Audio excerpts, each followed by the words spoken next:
Tonight on CTV News at 6, the voice of the North. If they're going to be on the highways, that we have the appropriate highways to get them to point A and point B. A political organization lays out its top 2 priorities this year. Clean off your vehicle. You know, the wind may dislodge this ice, and it could cause an accident and could injure and kill somebody. Provincial police have some timely advice for motorists this winter. And the year that was. We feel desperate, helpless. We take a look at the top digital stories on our CTV News Northern Ontario website.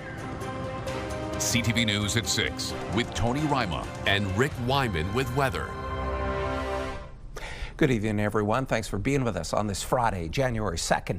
There was a heavy police presence in the greater Sudbury community of Capril today. Individuals believed to be involved with a weapons complaint last night were holed up in a residence on Denny Street. Greater Sudbury Police posting on X this afternoon saying 3 people are in custody and the emergency response unit was still on scene. The public is asked to stay away from the area. A collision late this afternoon has closed Highway 11 from Englehart to New Liskeard. The highway is closed in both directions from Bryans Road in Englehart to Highway 65 in New Liskeard. Police say the extent of injuries from the 2-vehicle crash is unknown at this time. They're telling people to avoid the area and find alternate routes. A Sudbury man won't be eligible for parole for 15 years after being found guilty of second-degree murder after a man was stabbed and run over with his own car. Last February, a jury found 36-year-old Kyle Smith guilty of the September 2021 death of 30-year-old Patrick McGregor. McGregor was stabbed in the neck, then run over with his own vehicle in a gas station parking lot on LaSalle Boulevard. Today, the judge ruled Smith will be eligible for parole 15 years into a sentence for second-degree murder, which carries an automatic life sentence. In court, Smith read from a paper saying the incident will haunt him forever, adding he was sorry, and if he could take it back, he would. Smith will also have a 10-year ban on driving and a lifetime ban on firearms as part of his sentence for dangerous driving. Police in Barrie are investigating after a 10-year-old child was found dead on New Year's Eve. It's absolutely heartbreaking. So it's just everybody's in shock and want to know what's going on. Police were called to a home in Barrie for a wellness check. When officers arrived, they found the child dead. A 47-year-old woman who police say is the child's mother was taken to hospital. Police have not provided any details about the child's cause of death. They say there is no risk to public safety. A municipal organization in Northeastern Ontario is setting out its goals for 2026. The Federation of Northern Ontario Municipalities, or FONOM, has outlined 2 major priorities. CTV's Eric Tashner has more. FONOM President and Kapuskasing Mayor Dave Plourde wants to focus on 2 areas this year: improved highway safety and healthcare access. To say it's going to be a walk in the park in 26 is a lie. But I think from my perspective, it's a new mandate for me. In 2025, FONOM saw a lot of success in starting conversations with lawmakers about improving area highways. FONOM wants those highway improvements designated as a national need. Products from the west can't come east and products from the east can't come west. He says the twinning of highways 11 and 17 are very much needed, considering how often lanes are closed due to winter storms, collisions, or police investigations. More cars and passengers on the highways. If they're going to be on the highways, that we have the appropriate highways to get them to point A and point B. According to MTO's data, from January to September last year, Highway 11 between North Bay and Cochrane was closed for 32 days. If the Ring of Fires has actually developed as proposed, thousands of more commercial vehicles. And I don't think the government has seriously thought about that our highways need to be rebuilt and redesigned. FONOM hopes the return of passenger rail service later this year will reduce the number of vehicles on the road. FONOM represents and advocates on behalf of 110 cities, towns and municipalities in Northern Ontario and the thousands of people who live in them. The second priority for FONOM is tackling the complex healthcare needs by attracting more nurses to the region to trim hospital wait times. Our life expectancy is lower in this part of the province. If you don't have a doctor, you end up in the emergency room. Plourde praised the province's Learn and Stay program, which entices students to agree to stay in underserviced communities to work after graduation by covering their tuition, books, and supplies. Last summer, the province expanded nursing enrollment by providing $57 million. And so there might be an opportunity there to link more nursing courses to universities and have them trained through colleges and in our institutions that would allow us to grow. FONOM remains optimistic a lot of work will get done this year to improve the lives of Northerners. Eric Tashner, CTV News, North Bay. A 19-year-old woman is facing charges following a break-in to an Elliott Lake business Christmas Eve. According to police, an employee of the retail business called in the break-in around 9 a.m. on Highway 108. While police were investigating the break-in, another business reported a person trespassing and attempting to get in. Police caught the woman a short time later during a traffic stop. The teen faces multiple charges, including theft under $5,000.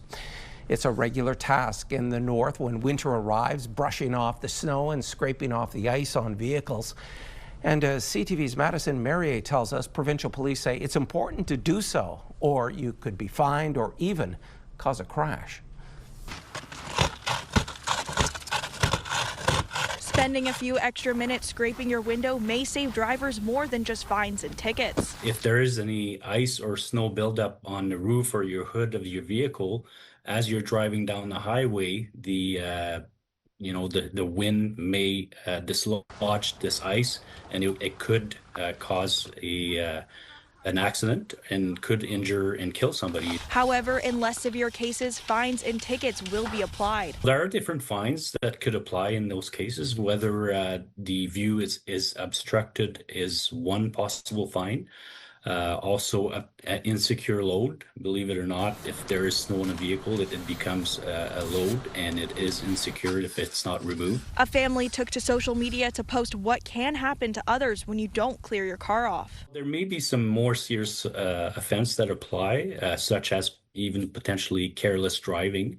If you cause an accident as a result of your neglect of clearing the snow or ice, other charges could apply as well. Many Sudburyans say they clear all the snow and ice off their vehicles for safety reasons. Definitely for us, it's just an ongoing process every day. We have anywhere between 60 and 100 cars on our lot, so plowing and getting snow off cars is something we do every single day. Just the safety behind it all, right? So just trying to stay safe on the roads, and especially in the north, right? We have a lot of accidents. The roads get really bad, so just trying to stay safe. Acting Sergeant Tebow recommends that all drivers carry a snow brush in their vehicle and use it to rid all of the snow off their car, including lights and license plates to be in compliant with the Highway Traffic Act. Madison Merrier, CTV News, Sudbury. And a collision yesterday shut down a stretch of Highway 17 near Sault Ste. Marie. Police had the highway closed from Highway 638 in Echo Bay and Trunk Road in the Sault. The road was closed for several hours after a collision involving a transport truck and 3 passenger vehicles. Thankfully, no one was injured. Get ready for a cold night in many parts of our broadcast region. To tell us more, let's bring in CTV's Rick Wyman. How cold will it be, Rick? Well, colder than last night because I had 2 dogs on the bed, Tony, and it wasn't enough. In some cases, I had to get up and get another blanket, but it was a 2-dog night last night. I predict it'll be a 3. Systems map throughout Northeastern Ontario brought to you by Environment Canada. And of course, this is what we've got going right now. No appreciable precipitation, but in the Sault, some squalls and flurries tomorrow, a few centimeters during the day, more tomorrow night. We'll take a look at the 7-day forecast in detail coming up, some current temperatures. And of course, Tony, we always end off the week with the pick of the day. So all that and more happening coming up a little bit later on. Back to you. Thanks, Rick. What made headlines in 2025? Still to come on CTV News at 6. We take a look at the top digital stories from last year. Right now, let's head to the international bridge linking the Twin Saults. This webcam is courtesy of the International Bridge Administration. And traffic heading into Canada, it's a snowy evening and -7 degrees. We are back after this commercial break. When you see it happen, send it to CTV News. Text 10400 from your screen to ours. Text 10400. The North Shore Health Network is advising of a rhinovirus outbreak at the long-term care unit in Blind River. Effective immediately, the network says that non-essential visits be rescheduled. Those who do need to visit are asked to wear a mask, and only one person at a time is permitted in rooms. Virtual visiting can be set up through the long-term care recreation team. When it comes to making those New Year's resolutions, most people focus on improving one's physical health. But an event today in Sudbury put the spotlight on mental health. We get more from CTV's Angela Gemmell. Try sitting on the edge of the chair for a second. The crowd gets a lesson in posture and body language. It was just one of the lessons at a mental health workshop organized by the local Sikh community. When you bring people face to face, it breaks those barriers, thinking like it's not just me. Everybody's feeling like that. Gurkbal Singh was one of 2 guest speakers at the event, which was especially created to help the local Punjabi community focus on mental health as they start a brand new year. You can go to gym for 2 weeks because everybody else is going. What happens after that? And the 20 resolutions you will write on the 31st of December, how many of them are actually there on 30th of January? So that's the part, the aim is you need to be okay with who you are. Organizers say the mental health event was meant to let those in the audience know they're not alone. Many have left their family to come settle in Canada. When you feel lonely, you don't have anything to do, you feel scared. You find yourself so alone that you cannot share with your family back home because they cannot travel in just blink of eye. So here it's all the way more important to give them that support, that platform that you can come and ask for help. The guest speakers say they want to change the way mental health is talked about in the Punjabi and South Asian culture, since many are taught to be strong and suffer in silence. Every time we do a retreat, every time we do a mental health event, people do come. And people have started learning that, it's very important to give time to yourself. And I think more and more events we do, more and more we bring community together, they will be more aware of themselves and their mental health. Both guest speakers say they'd love to see people put more effort into improving their mental health in the same way priority is given to New Year's resolutions about physical health. Angela Gemmell, CTV News, Sudbury. The new year will bring some big changes to return to office rules for many workers in Ontario and across the country. As of Monday, Ontario government employees will be expected to work in the office 5 days a week. Alberta's public service is also returning to full-time in-office work next month. Several other provinces have more flexible hybrid work rules, and some are reviewing their policies.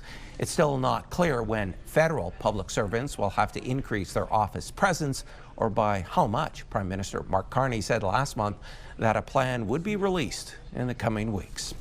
Each year, our digital team at CTV Northern Ontario compiles a list of the stories that grabbed your attention.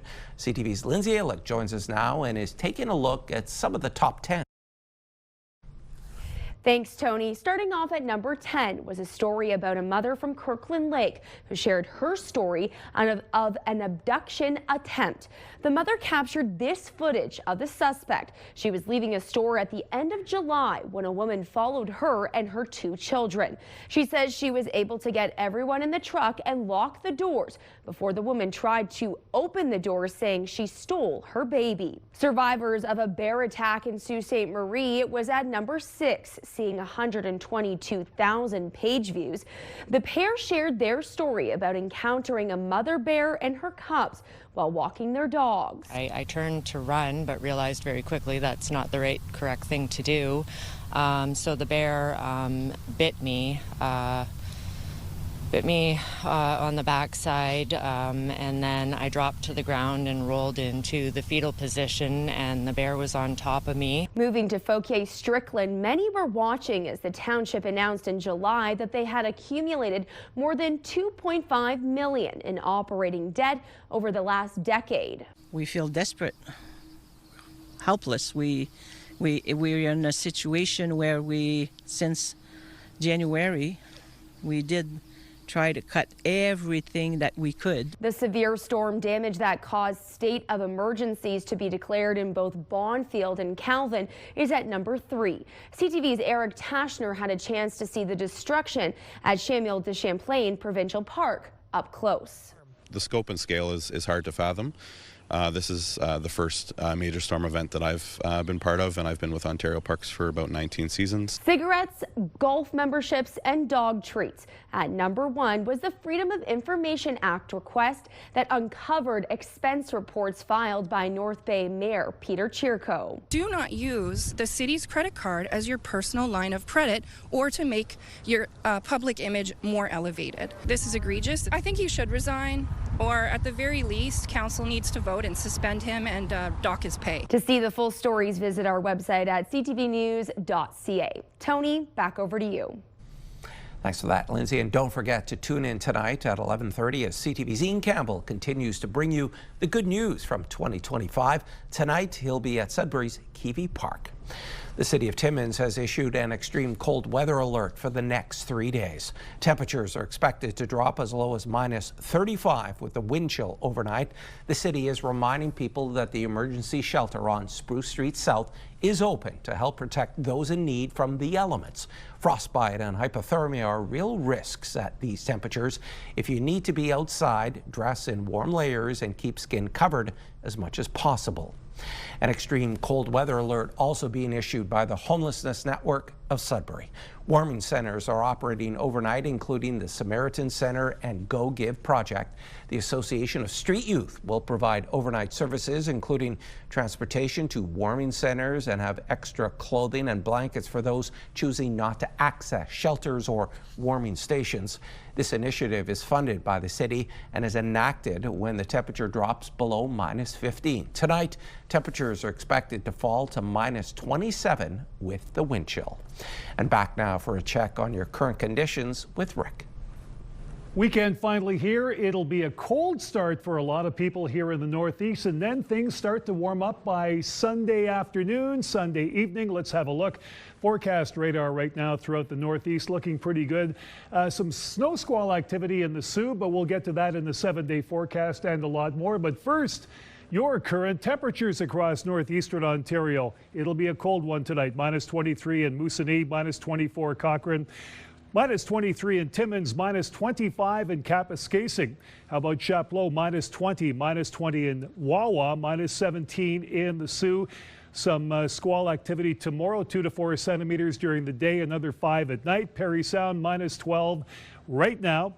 In North Bay, -20, -21, Temiskaming Shores, -22, Kirkland Lake, and Sudbury Nickel Belt, -15, Espanola, -15, Elliott Lake, -16, and Gore Bay, -17. Your currents right now, we'll take a look at the 7-day forecast and pick of the day all coming up.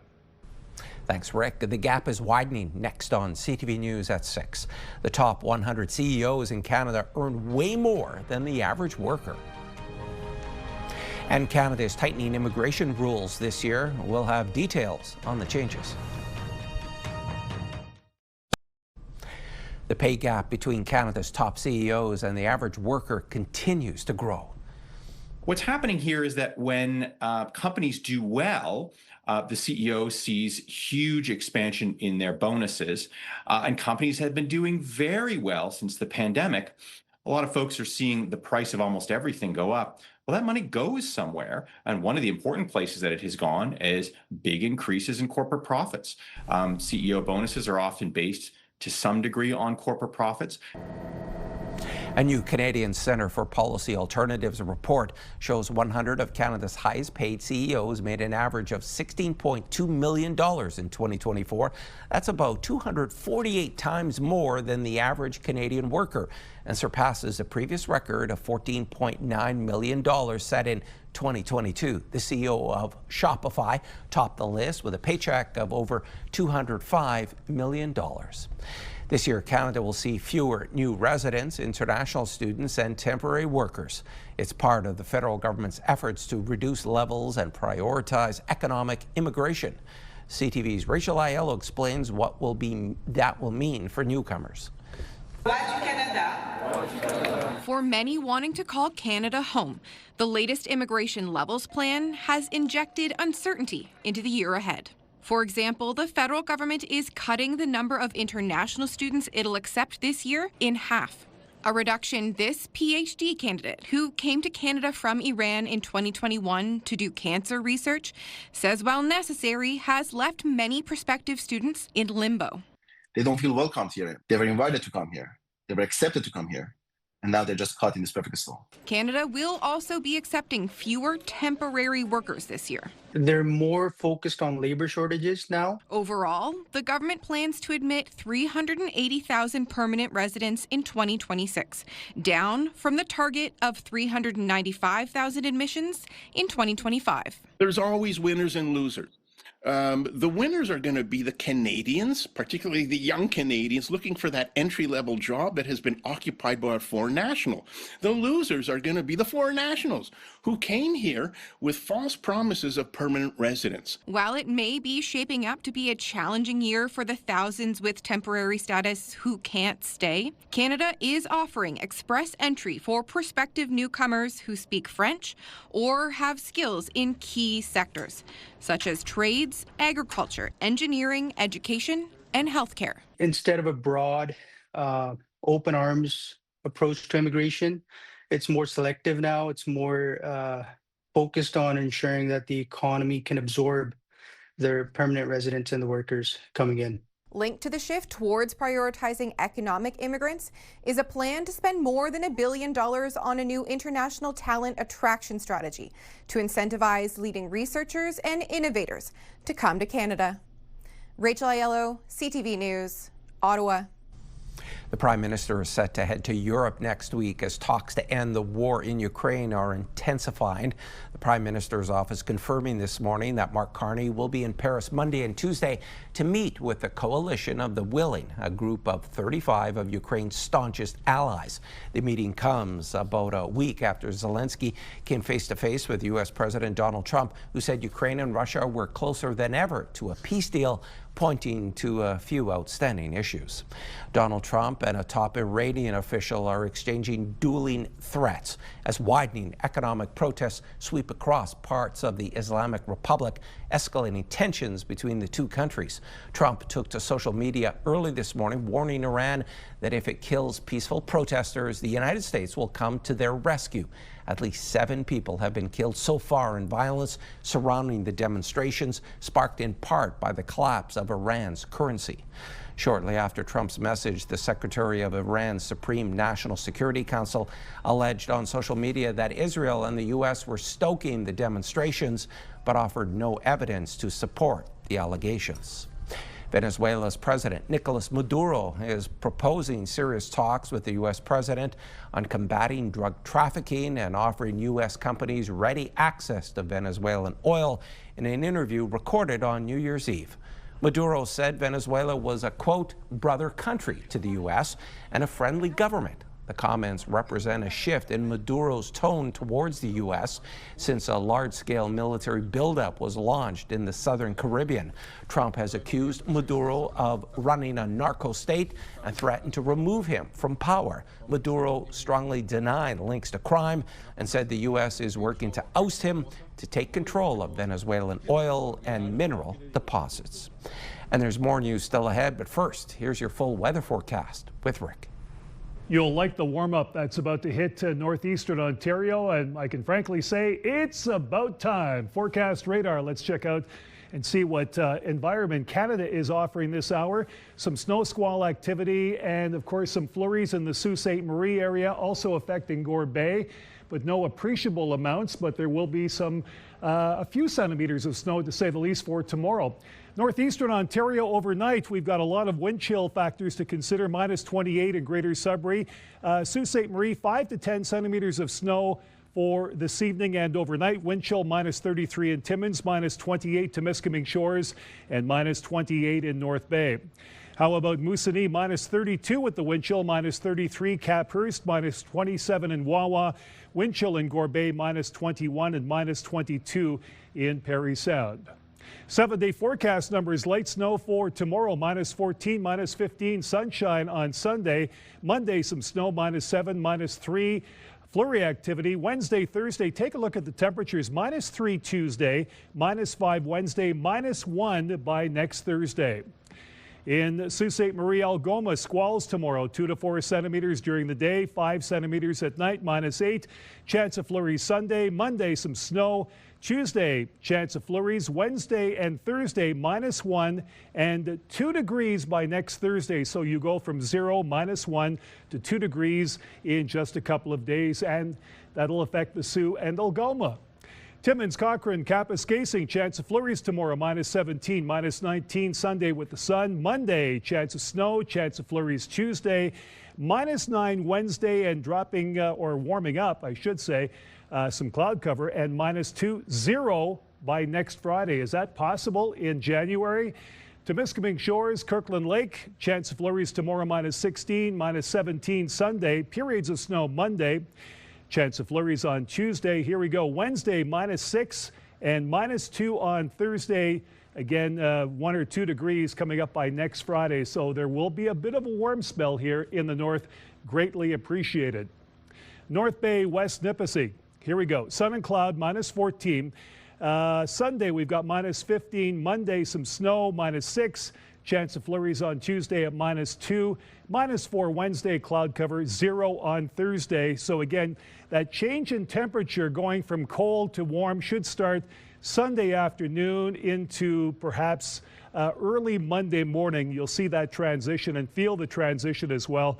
We get a bit of a break in terms of our cold weather conditions very soon. I can safely say Sunday into Monday. Let's check out our pick of the day to end off the week.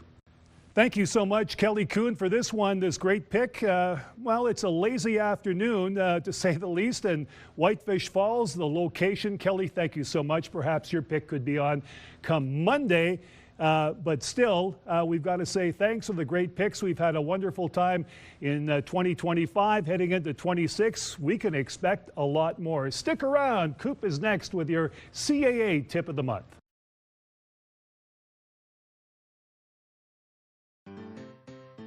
The holidays are one of the busiest travel periods of the year, and navigating airports during peak season can feel overwhelming. But with a little preparation, you can turn airport chaos into smooth, stress-free travel. And that is my CAA Tip of the Month. Reserve your parking in advance. Skip the scramble for a spot. Reserve your airport parking ahead of time for a smoother arrival and less time circling the lot. CAA members save 10% on already discounted online rates when booking with Park and Fly. And before you rush off, snap a quick photo of your parking spot so you can find your car easily when you return. Opt for pre-check-in. Most airlines offer check-in starting 24 hours before departure. Confirm your details, choose your seats, and download or print your boarding pass from home. It's one of the simplest ways to avoid long check-in lines once you arrive at the airport. Make security a breeze. Plan ahead by checking security wait times at your departure airport. Dress for easy screening. Removable layers help speed things up. Remember the 100 milliliters or less rule for liquids, gels, and aerosols. And keep them together in a clear bag placed at the top of your carry-on for easy access. Expect flight changes or delays. Holiday travel comes with the possibility of delays or cancellations. Always check your flight status before heading out and sign up for airline text alerts for the latest updates. As a CAA member, you can also register for CAA Delay Pass. If eligible, you and a guest can enjoy complimentary access to airport lounges or alternative comfort options when your flight is delayed more than 60 minutes. Available at select airports. Have snacks and entertainment ready. Pack smart. Bring an empty water bottle to fill post-security and throw in snacks to avoid long lines at busy airport shops and restaurants. Download movies, playlists, and books at home since airport Wi-Fi can be unreliable or pricey. Consider carry-on only. If you're taking a shorter trip, packing light pays off. A carry-on helps you skip checked baggage lines, breeze through the airport, and eliminate the risk of delayed or lost luggage. With a little planning and some added perks from your CAA membership, you can make your holiday airport experience faster, easier, and far less stressful. Safe travels and happy holidays. And that is my CAA tip of the month. While Canada looks to advance in the World Juniors, a young entrepreneur is making sure every kid gets a chance to hit the ice with his very own affordable hockey stick brand. CTV's Carol Charles has his story.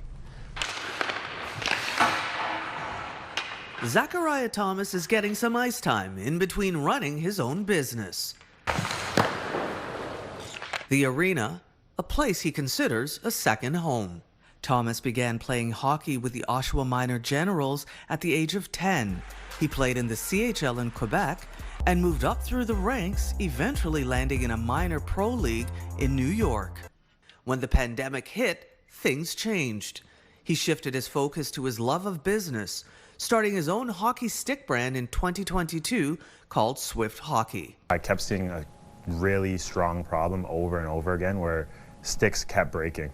And especially in Oshawa, a lot of parents were being priced out, and it just kind of had a hard feeling for me every single day seeing that situation over and over again. He put pen to paper and started research with his team. Truthfully, just using the hockey stick on the ice. Like, I would go to China, they would ship me a bunch of sticks, I would test the sticks out, and I was able to do the research and development aspect because I was a former pro player. After much trial and error, he is happy with the final product. So they're made out of carbon fiber. We use the highest grade carbon fiber we could find. And on top of that, we add extra carbon layers throughout the stick to make it a little bit more durable so the stick's not breaking. A welcome option for parents like Krista Hilton, who has 2 sons currently playing rep hockey, one in the OHL. It's much more affordable. It's much easier on my pocketbook. And, you know, when annual fees for rep hockey is upwards of $10,000 a year, you know, anything helps. And her son Travis freely admits he's had his share of broken sticks. Through this year, about like seven sticks. Swift hockey sticks are priced between $200 to $250, almost half the price of more established brands, and they are NHL certified. He launched Swift Hockey in 2022 and gained national attention through a Dragon's Den appearance. Now the brand has gone global, selling equipment online and in stores in Canada and the US. Sales are now close to $7 million. Thomas's hard work hasn't gone unnoticed. He was recently named to the Forbes 30 Under 30 list in the retail and e-commerce category. Arguably, like one of the biggest awards in my heart, the Forbes 30 Under 30 award. It was a great accomplishment for me and my family and the team. His company's long-term goal is to keep kids mentally and physically healthy by making all sports more affordable and accessible. A portion of every Swift Hockey stick sale goes to providing sticks to young players and supporting hockey programs in underserved communities. Carol Charles, CTV News. It's a new year, and some organizations are hoping your resolution includes a good book. Many libraries across the North are launching new reading clubs and challenges to the public. The North Bay Public Library is gearing up for Family Literacy Day, challenging people with a month-long reading showdown. To participate, just pick up a reading challenge sheet at the library and earn a ballot for every 10 books you read. The Reading Showdown runs from January 5th to 30th. And in Sault Ste. Marie, kids are invited to join the Reading with My Nomies Winter Reading Club. The club runs from today until March 20th, offering prizes for children completing reading challenges at their own pace. Kids can sign up at the James L. McIntyre Centennial or North Branch libraries. Imagine the freedom. A Timmins man is nearly $8 million richer after winning the Thunder Bay Hospital Foundation 50-50 draw. Do you know how much you won? Well, last I seen it was over $6.5 million. Well, I'm going to disappoint you. It's not $6.5 million. Yeah? It's actually $7,720,000. Oh my goodness. Holy jeez. Patrick Chilton, a father of 5 and a devoted grandfather, says the winnings will help him take care of his family for years to come. The former healthcare administrator says he often supported hospital foundations but couldn't believe he won. Congratulations to Patrick and to the hospital on an incredible fundraiser. It's a family affair. Still ahead on CTV News at 6. David Bowen fills in for his broadcaster father at a Maple Leaf game.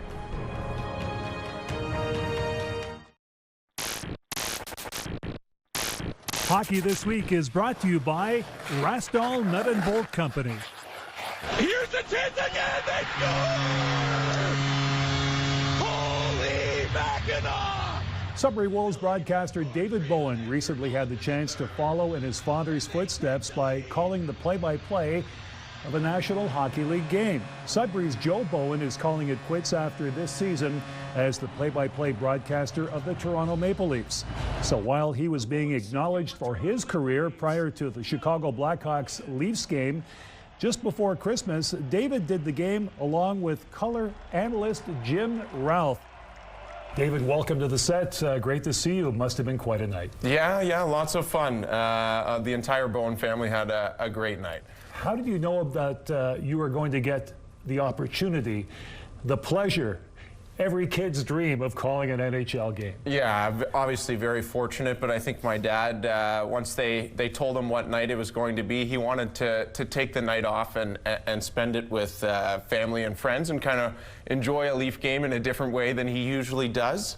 He obviously threw my name out there to try and fill in for a night, and I'm very grateful to the Leafs and TSN for giving me the opportunity. Family reaction knowing that Joe is going to retire in a couple of months? I don't think it's hit really any of us too hard quite yet. I mean, the other night, I think it was the first time where it started to set in that time is running out, but I think all of us are just extremely proud of everything that he's accomplished, and we're hoping for maybe one more run in the playoffs, and maybe he can achieve his ultimate goal. He always says he hasn't made his favorite call yet, and hopefully he gets to make that at the end of this year. And your emotions sitting in what's going to be called the Bowen booth down the road, any jitters? Oh, for sure. Yeah, lots of nerves. I think it was just like playing when I played hockey. There's anxiety, there's nerves, but you really just can't wait for the puck to drop. And once the puck dropped, it is just another hockey game. You got pretty emotional in that third period. Leafs didn't offer much for the first 50 minutes of the game. Then they staged the big rally, the comeback, the ultimate victory. You were revved up. How did that come about? Well, I mean, I think we've learned doing OHL games, Rick. The game is never over, and you're never completely out of the game. And down by 2, it didn't look good for 50 minutes, and the fans were booing. And but just like my dad, I mean, you never stop believing, I think is the term. And once they made it 2-1, I was looking forward to see if they could tie it. And once Matthews scored, and then obviously 8 seconds later, Dakota Joshua. Just emotions and excitement took over, and that's how it came out on air. And analyst Jim Ralph called it. Yes, he did. And, okay, so that played really well for not only the camera, but your emotion with the Holy Mackinac, and that's a trademark, by the way, for your dad. So a lot of people asking, is this what you want to do full time? I mean, you're still in school right now, so is this going to be your next step in life? Oh, I mean, absolutely. I think for my dad and me, his goal was to make the National Hockey League, so was mine. Both of those dreams came to an end, and I had to find another avenue. And I enjoy calling hockey games. I mean, it's one of the best jobs in the world. So absolutely, it's something that I'd love to pursue full time, but we'll see what's in store in the future. So best moment of the night, I'll leave you with that one. How's that?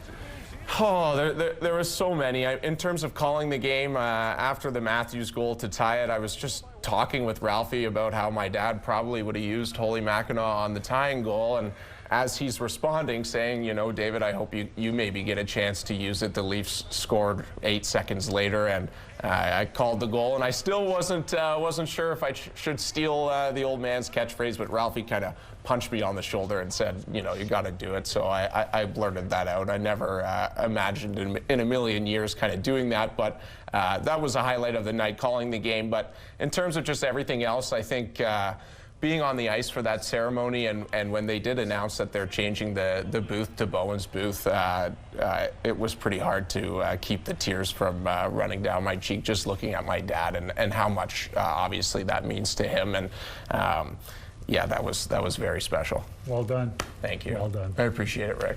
David Bowen, of course, play-by-play broadcaster on the road with the Sudbury Wolves, and occasionally he does home games. He puts up with me and Brian Cooper of Pure Country 91.7. Thanks so much for doing this. No problem, Rick. Anytime. And we're back with more hockey this week, coming up next week in 7 days. Thanks, Rick. And tonight, the Highway 17 rivalry continues as the Sudbury Wolves host the North Bay Battalion. The Army have won both their previous contests against the Wolves, and both teams are coming into tonight with losses in their last games. Puck drop is 7:05 at the Sudbury Community Arena. The NOJHL is back in action after a 2-week break for the holidays. The Timmins Rock take on the Kirkland Lake Gold Miners in KL at 2 Sunday afternoon, while the French River Rapids will host the Espanola Paper Kings at 4 p.m. Sunday.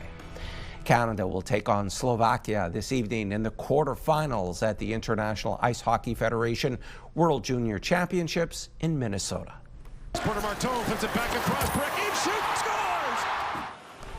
Canada completed the preliminary round undefeated after a 7-4 win over Finland Wednesday night. Slovakia wrapped up that round with a 3-2 loss to Switzerland. The last time Canada met Slovakia at the World Juniors was in 2023 during the quarterfinals, winning 4-3 in overtime. Puck drop for tonight's game is 8:30 Eastern, and you can catch all the action on TSN. Jennifer Lopez will take up residency on a new block, and Avengers Doomsday is making headlines in tonight's Hollywood Report with Rick Damagella. Marvel's Avengers Doomsday trailers are racking up the views. The dual Doomsday previews feature the return of 2 of the original Avengers, Chris Evans as Steve Rogers and Chris Hemsworth as Thor. The Rogers trailer has pulled in more than 15 million views since its release, with the Thor trailer surpassing 11 million views in its first few days on YouTube. J-Lo's Vegas residency. The pop legend debuted her Jennifer Lopez Up All Night Live in Las Vegas residency New Year's Eve at the Coliseum at Caesars Palace. The residency runs through March 28th. And if you unwrapped a Nintendo Switch or Switch 2 console this holiday season, a new game for it is out now. Mouse, Mechanized Assault Unit 19, puts players in a retro-style sci-fi platforming adventure. In Hollywood, I'm Rick Damagella. A Canadian uranium mining company was one of the biggest gainers on the TSX today. For more on the reason behind the bump, here's BNN Bloomberg's Lindsay Biscaya with your business report. Denison Mines shares gained more than 14% today, the biggest intraday gain since October. The reason? The uranium exploration company has reported it is ready to begin the construction of its flagship Phoenix uranium mine. The company has confirmed an expected 2-year construction timeline. Regulatory approvals are in the process, and production could begin by mid-2028. Denison warns, however, total costs for the project are now estimated to be 20% higher at more than $500 million.